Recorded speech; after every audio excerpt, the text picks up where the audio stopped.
everyone, and welcome to the 20th Annual Music Recital of Ray Santos Music Studio, the grandest recital of them all.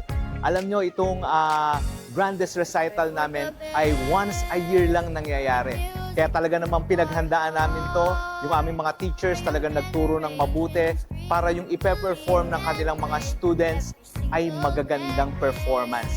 And as you know, this is our 20th annual recital and this is very, very special because it's like 20 years ago, it's like parang mahirap gawin yung aming mga recitals.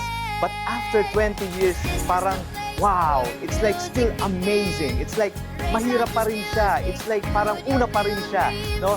This is very, very special to us every year. So abangan nyo itong aming pinaghirapan dito sa Ray Santos Music Studio, the grandest recital of them all.